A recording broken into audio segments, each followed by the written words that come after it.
पवित्र माना जाता है। अब श्री परीक्षित जी महाराज ने प्रश्न किया कि महाराज आपने हमें ध्रुव जी का चरित्र तो सुना दिया, इस वंश में प्राचीन बरही के पुत्र प्रचेताओं तक सुनाया, उसके बाद आपने आगे का वंश नहीं सुनाया। तो श्री सुखदेव जी महाराज पुनः कथा प्रारंभ करते हुए कहते हैं, परीक्षित, प्रचेता गणों का विवाह वृक्षों की कन्या वाक्षी से हुआ और दक्ष नामक पुत्र को जन्म दिया। ये तपस्या करने चले गए।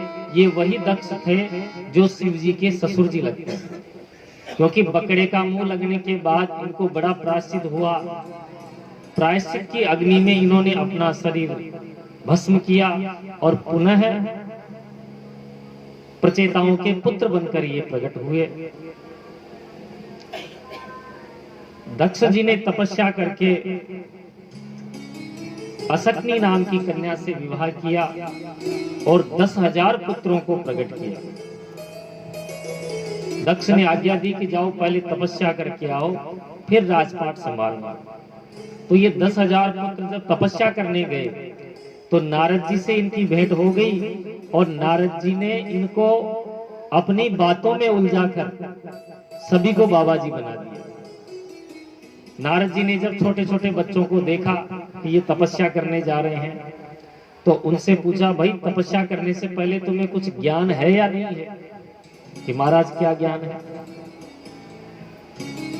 तो नारद जी ने बड़े विचित्र प्रश्न इन बच्चों से किए कि बोले कि दोनों ओर बहने वाली नदी को जानते हो? तो उन्होंने मना कर दिया कि महाराज हम तो नहीं जानते। बोले कि पुंसली के पति को जानते हो? बालकों ने उत्तर दिया, नहीं महाराज।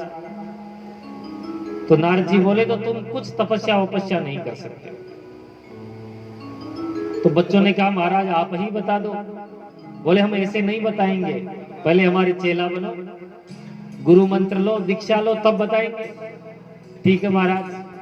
तो 10,000 पुत्रों को, बच्चों को नारद जी ने चेला बनाया और समझाया कि देखो बच्चों, जो दोनों ओर बहने वाली नदी है उस नदी का नाम है माया। ये माया नाम की नदी सृजन भी करती है और संहार भी करती है।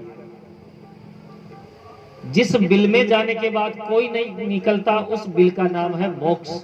एक बार जो मोक्ष को प्राप्त कर लिया वो जन्म मरण के चक्कर से मुक्त हो जाता है। विचित्र भाषा बोलने वाला पक्षी को जानते हो कि नहीं महाराज? ये विचित्र भाषा बोलने वाला पक्षी है शास्त्र। शास्त्र कहते कुछ है, शास्त्र का मतलब कुछ और ही निकलता है। पुंसली के पति का नाम है माधव। ऐसा सब रहस्य बताने के बाद नारद जी ने सब बालकों को विरक्त बना दिया, सन्यासी बना दिया कि अब तुम्हें घर गृहस्थी जाने की जरूरत नहीं है। 10,000 चेला बन गए नारद जी। दक्ष को पता चला कि नारद जी की शिक्षा से सब मेरा बेटा बाबा जी बन गए, तो नारद जी पर दक्ष को बड़ा क्रोध आया, लेकिन अपना क्रोध पीकर रह गए। अब की बार दक्ष ने 1,000 संतानों को फिर प्रकट किया। नारद जी ने मन में विचार किया कि 10,000 चेला अच्छे नहीं होते, 11,000 चेला, क्योंकि 11 की दक्ष संख्या अच्छी होती है। तो दक्ष ने अब की बार 1,000 बच्चों को प्रकट किया और सबको तपस्या के लिए भेजा। फिर नारद जी ने उन्हें भी अपने कूट प्रश्नों में उलझाकर सबको बाबा जी बना दिया। अब तो दक्ष के क्रोध का पारा हद से ज्यादा बढ़ गया। ये स्थिति आ गई कि दक्ष ने हजारों गालियां नारद जी को सुना दी। अहो सा साधो साधु नाम साधु लिंगेन नस्त्वया असाध्व कार्य काणानाम भिक्षो मार्ग प्रदर्शित है। दक्ष ने कहा कि अरे भिख मंगे का रास्ता दिखाने वाले पाखंडी नारद, तूने मेरे नन्हे नन्हे बच्चों को, जिन्होंने अभी दुनिया ही नहीं देखी थी, सबको बाबा बैरागी बना दिया। जा, मेरा श्राप है कि तस्मात् लोकेषु ते मूढ़ न भवेत् भ्रमतः पदम, तेरा पैर एक जगह टिकेगा नहीं। नारद जी ने हंसकर वो श्राप ग्रहण कर लिया। बढ़िया है, बाबा बैरागी को एक जगह टिकना भी नहीं चाहिए, ये तो बढ़िया किया। ऐसा विचार करके नारद जी चुपचाप चले गए। दक्ष को नारद जी की इस सहनशीलता पर बड़ी प्रसन्नता हुई। यदि नारद जी चाहते तो बदले में दक्ष को श्राप भी दे सकते थे, क्योंकि समर्थ महात्मा है, पर उन्होंने ऐसा नहीं